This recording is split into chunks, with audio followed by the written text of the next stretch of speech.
નમસ્કાર મિત્રો, આપ સૌનું શિક્ષા એકેડમી ઓનલાઈન યુટ્યુબ ચેનલ પર હાર્દિક સ્વાગત છે. અહીં આપણે ટેટ, ટાટ તથા અન્ય સ્પર્ધાત્મક પરીક્ષાઓ માટે ગુણવત્તાસભર માર્ગદર્શન મેળવીએ છીએ. આજે આપણે આ વિડીયોમાં શિક્ષણ નીતિ 2020ના 30 MCQનું વિગતવાર ચર્ચા સાથે અધ્યયન કરીશું. હા, ચોક્કસ. આજના આ સત્ર માટે હું ખરેખર ખૂબ જ ઉત્સાહિત છું. રાષ્ટ્રીય શિક્ષણ નીતિ 2020 માત્ર એક સરકારી ડોક્યુમેન્ટ નથી, પણ એ ભારતના ભવિષ્યનો આખો નકશો છે. બિલકુલ સાચી વાત છે. અને સ્પર્ધાત્મક પરીક્ષાઓમાં આ વિષયમાંથી અચૂક પ્રશ્નો આવે જ છે, કારણ કે સરકાર ઈચ્છે છે કે ભવિષ્યના શિક્ષકો આ નીતિના પાયાના સિદ્ધાંતોને બરાબર ઊંડાણથી સમજે. એટલે આજે આપણે માત્ર જવાબો ગોખવાના નથી, પણ દરેક વિકલ્પ પાછળનું લોજિક સમજવાનું છે.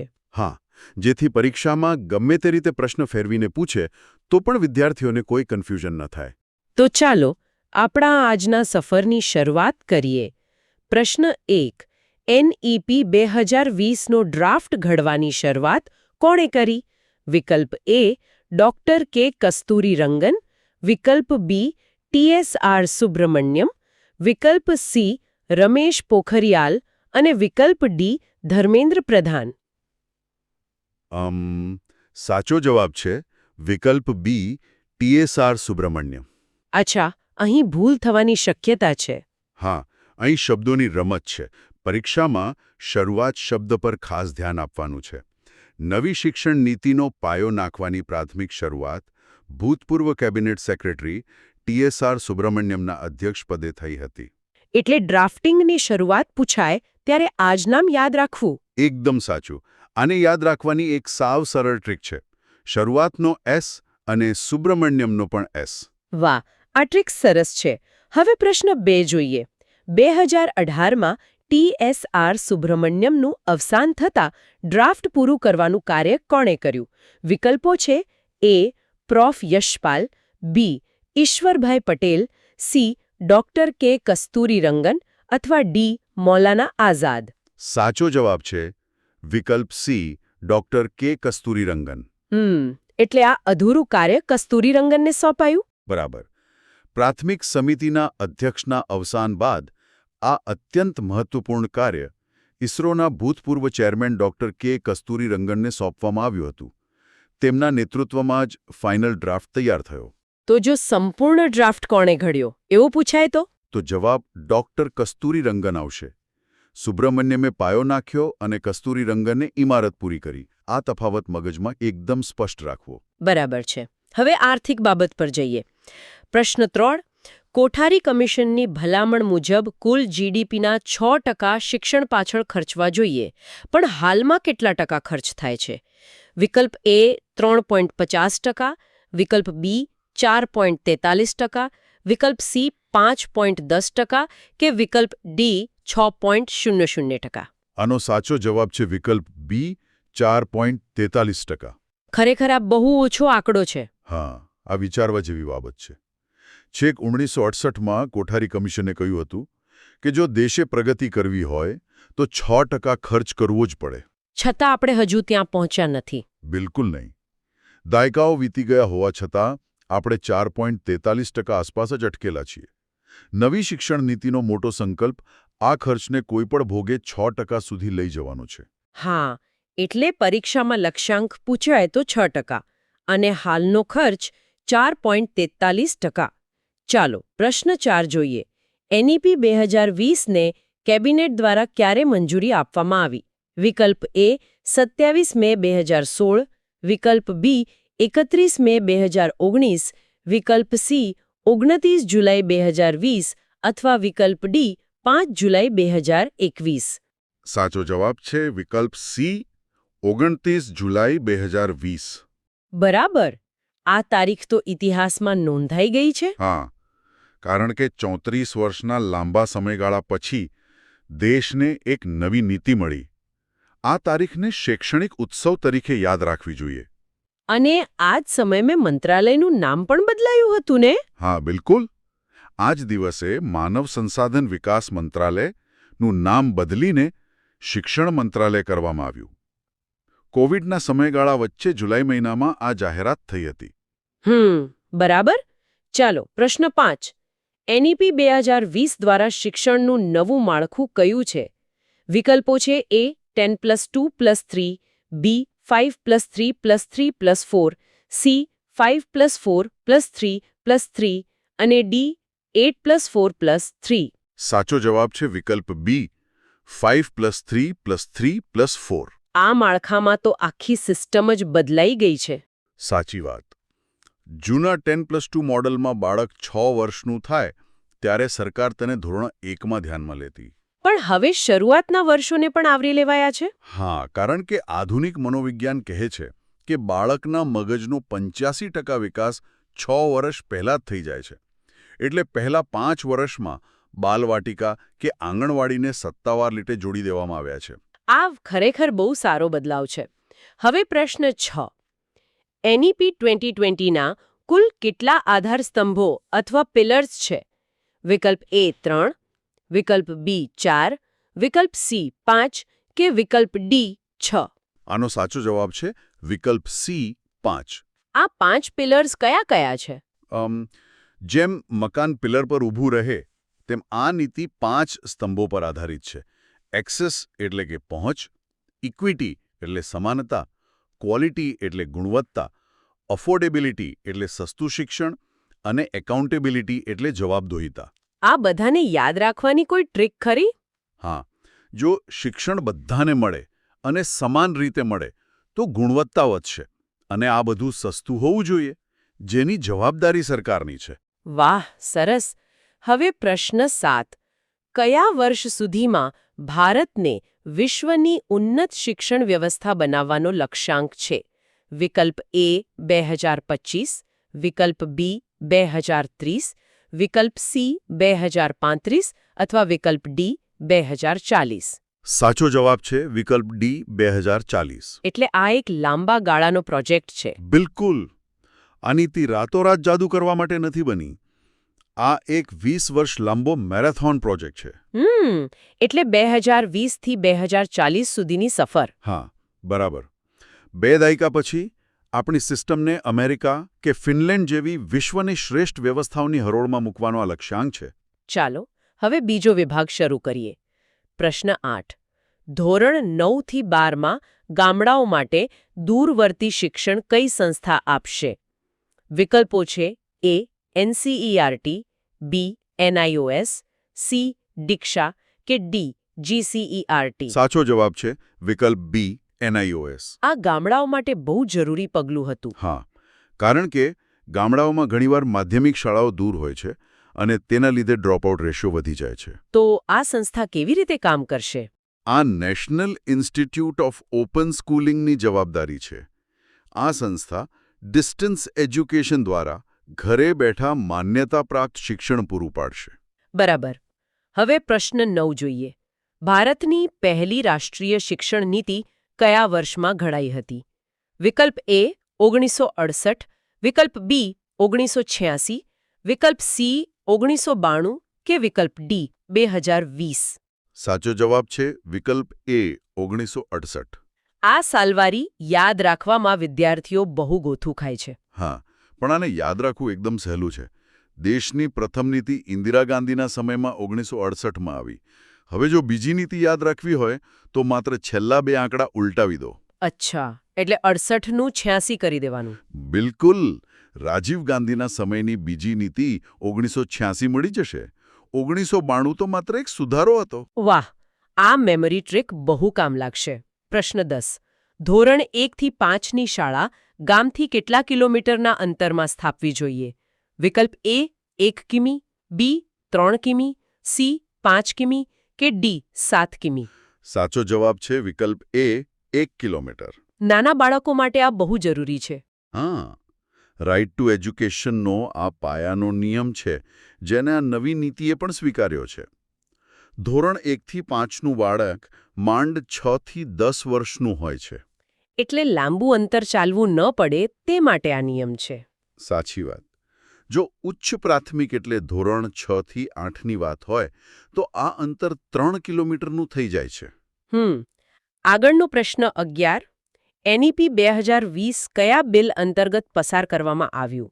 વિકલ્પો છે A NCF 2005, B NHEB, C RTE 2009 અને D SSA. સાચો જવાબ છે વિકલ્પ બી NHEB. આનું પૂરું નામ શું થશે? આનું પૂરું નામ છે નેશનલ હાયર એજ્યુકેશન બિલ. કોઈપણ નીતિને કાયદાકીય સ્વરૂપ આપવા સંસદમાં બિલ લાવવું પડે. અને આ બિલ અંતર્ગત જ નીતિ પસાર થઈ? હા, બાકીના વિકલ્પો તો અલગ છે, જેમ કે NCF એ અભ્યાસક્રમની રૂપરેખા છે અને RTE કાયદો છે. બરાબર. પ્રશ્ન 12. NEP 2020ને સંપૂર્ણ રીતે લાગુ પાડનાર ભારતનું પ્રથમ રાજ્ય કયું? વિકલ્પ A Gujarat, B Maharashtra, C Karnataka કે D કેરળ? સાચો જવાબ છે વિકલ્પ સી કર્ણાટક. અચ્છા, એટલે દક્ષિણ ભારતનું કર્ણાટક સૌથી પહેલું રાજ્ય બન્યું. હા, કેન્દ્ર સરકાર નીતિ બનાવે પણ અમલ રાજ્યોએ કરવાનો હોય છે. કર્ણાટક રાજ્ય આ ઐતિહાસિક નીતિ લાગુ કરનાર દેશનું પ્રથમ રાજ્ય બન્યું. અને ત્યાર પછી બીજું કોઈ રાજ્ય? ત્યાર પછી તરત જ મધ્યપ્રદેશ બીજા નંબરે આવ્યો હતો. કરંટ અફેર્સ માટે આ બહુ અગત્યનો પ્રશ્ન છે. બિલકુલ. હવે બંધારણીય પ્રશ્ન 13. કયા બંધારણીય સુધારાથી શિક્ષણને સંયુક્ત યાદીમાં મૂકવામાં આવ્યું? વિકલ્પ A 42મો સુધારો, B 44મો સુધારો, C 86મો સુધારો કે D 101મો સુધારો? સાચો જવાબ છે વિકલ્પ A 42મો સુધારો. આ 1976 વાળો સુધારો ને? હા, એકદમ સાચું. મૂળ બંધારણમાં શિક્ષણ માત્ર રાજ્યનો વિષય હતો, પણ 1976માં ઇમરજન્સી વખતે થયેલા આ 42મા સુધારા દ્વારા તેને સંયુક્ત યાદીમાં ટ્રાન્સફર કરાયું. જેનાથી કેન્દ્ર સરકાર પણ નિયમો બનાવી શકે? હા, આનો સીધો ફાયદો એ થયો કે આખા દેશ માટે સમાન શિક્ષણ નીતિ બનાવવાનો રસ્તો ખુલી ગયો. બરાબર સમજાયું. પ્રશ્ન 14. ફાઉન્ડેશનલ સ્ટેજમાં કઈ ઉંમરના બાળકોનો સમાવેશ થાય છે? વિકલ્પ A 3 થી 8 વર્ષ, B 6 થી 14 વર્ષ, C 8 થી 11 વર્ષ અથવા D 11 થી 14 વર્ષ? સાચો જવાબ છે વિકલ્પ A 3 થી 8 વર્ષ. આપણે જે 5+3 વાળા માળખાની વાત કરી તેમાં આ પહેલા 5 વર્ષ છે. હા, આ પ્રથમ 5 વર્ષ એટલે ફાઉન્ડેશનલ સ્ટેજ, જેમાં 3 વર્ષ બાલવાટિકાના અને ધોરણ 1 તથા 2ના એમ કુલ 5 વર્ષ હોય છે. એટલે 3 વર્ષે પ્રવેશ અને 8 વર્ષ સુધી આ તબક્કો. બિલકુલ. અને આમાં માત્ર પુસ્તકો નહીં, પણ રમતો અને પ્રવૃત્તિઓ દ્વારા મગજનો વિકાસ કરવા પર વધુ ભાર મુકાયો છે. સરસ. હવે ત્રીજા વિભાગમાં જઈએ. પ્રશ્ન 15. FLNનું પૂર્ણ નામ શું છે?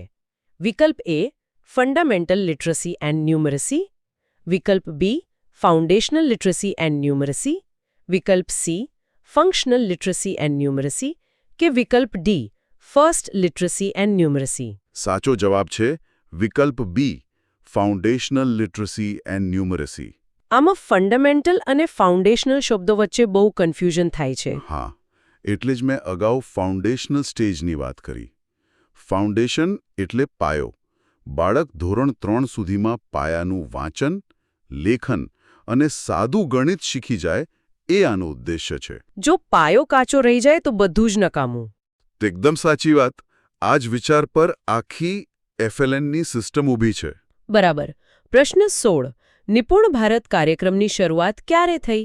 વિકલ્પ A 29 જુલાઈ 2020, વિકલ્પ B 5 જુલાઈ 2021, વિકલ્પ C 15 ઓગસ્ટ 2022 કે વિકલ્પ D 26 જાન્યુઆરી 2021?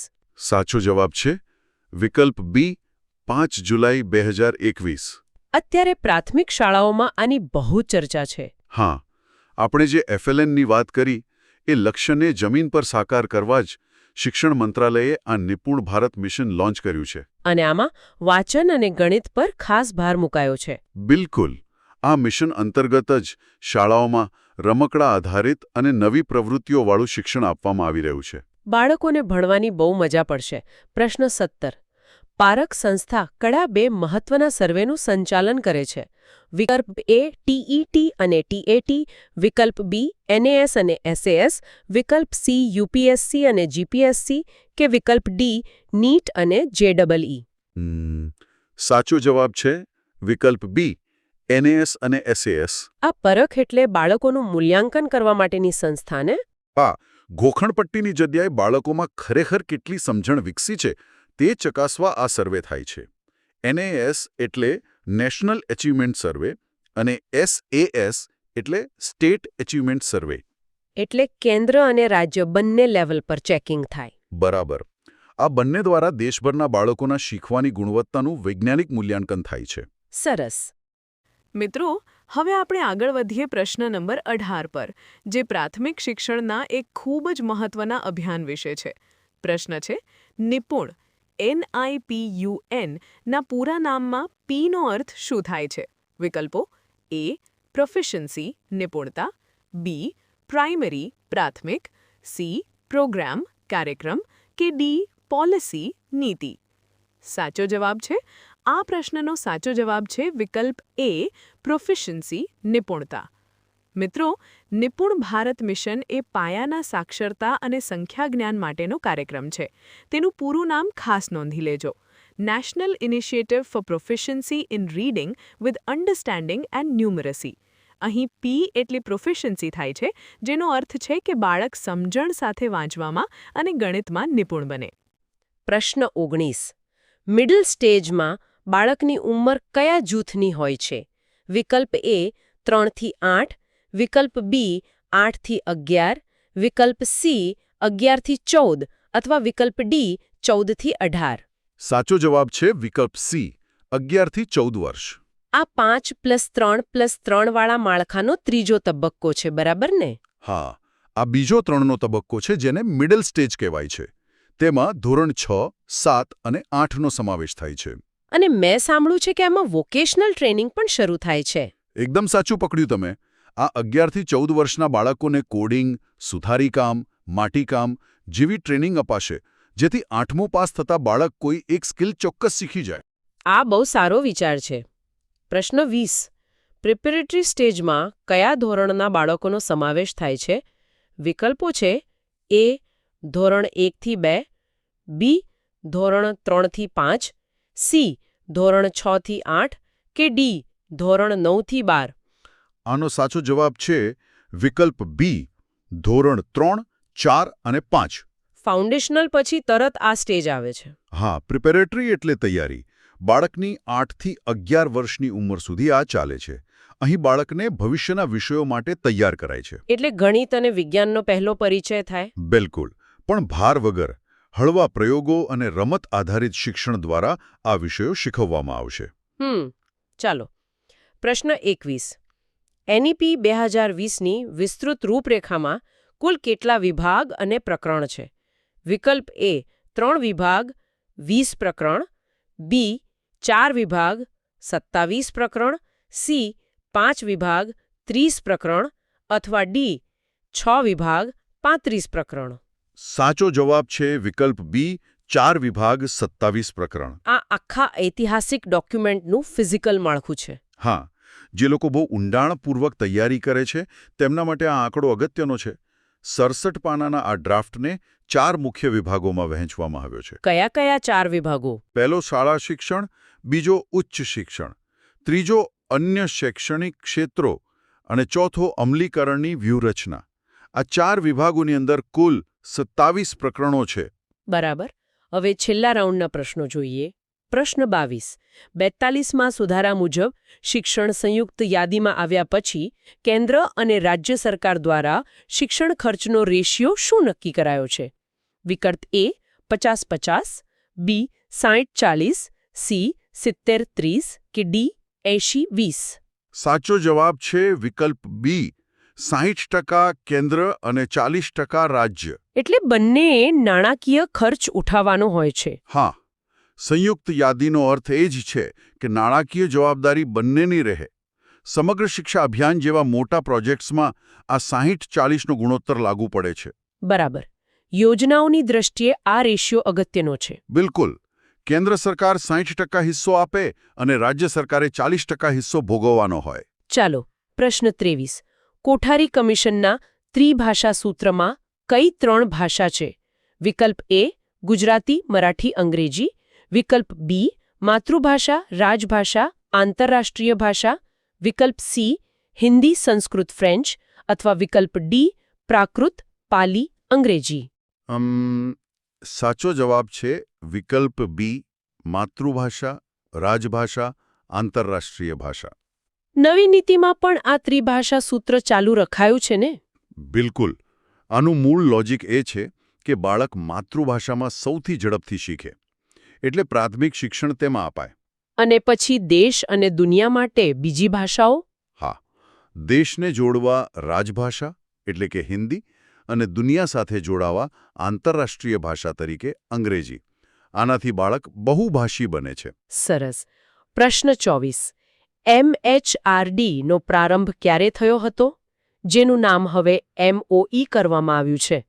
વિકલ્પ એ 26 સપ્ટેમ્બર 1985, બી 15 ઓગસ્ટ 1986, સી 24 જાન્યુઆરી 1990 કે ડી 5 સપ્ટેમ્બર 1988. સાચો જવાબ છે વિકલ્પ એ 26 સપ્ટેમ્બર 1985. રાજીવ ગાંધીની સરકાર વખતે આ નામ બદલાયું હતું. હા, 1985માં શિક્ષણ મંત્રાલયનું નામ બદલીને ભારેખમ નામ માનવ સંસાધન વિકાસ મંત્રાલય રખાયું હતું. અને હવે 35 વર્ષ પછી ફરી પાછું શિક્ષણ મંત્રાલય કરી દેવાયું. સાચી વાત.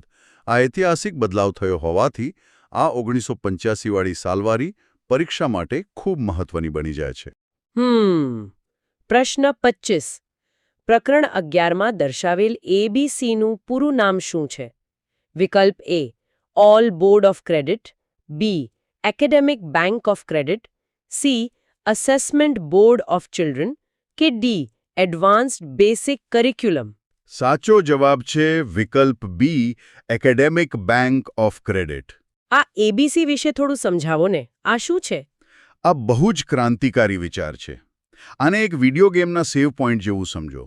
જો વિદ્યાર્થી કોલેજના બીજા વર્ષે ભણવાનું છોડી દે તો પહેલા તેનું આખું વર્ષ બગડતું. પણ હવે ક્રેડિટ જમા રહેશે. બિલકુલ. 1 વર્ષના માર્ક્સ આ ડિજિટલ બેંકમાં સેવ થઈ જશે અને 5 વર્ષ પછી પણ તે સીધું ત્રીજા વર્ષથી શરૂ કરી શકશે. વાહ, આ ખરેખર અદ્ભુત ફ્લેક્સિબિલિટી છે. પ્રશ્ન 26. GSQAC નું પૂરું નામ શું છે? વિકલ્પ A Gujarat state quality accreditation council, B Gujarat school quality accreditation council, C government school quality council અથવા D general school quality council. સાચો જવાબ છે વિકલ્પ B Gujarat school quality accreditation council. આમાં સ્ટેટ અને સ્કૂલ શબ્દ વચ્ચે બહુ કન્ફ્યુઝન થઈ શકે છે. હા, અહીં સ્ટેટ કે ગવર્મેન્ટ શબ્દ નથી પણ સ્કૂલ શબ્દ છે. આ સંસ્થાનું કામ શાળાની ભૌતિક અને શૈક્ષણિક સુવિધાઓનું નિરીક્ષણ કરી તેમને માન્યતા આપવાનું છે. એટલે પૂર્ણ નામમાં આવતા એક શબ્દ ધ્યાનથી જોવા પડે. સાચી વાત. ઓપ્શન્સ ખૂબ નજીકના હોય છે એટલે જ. બરાબર. પ્રશ્ન 27. 2004માં SSA દ્વારા છોકરીઓ માટે કઈ વિદ્યાલયની શરૂઆત થઈ? વિકલ્પ A JNV, B model school, C Eklavya school કે ડી KGBV.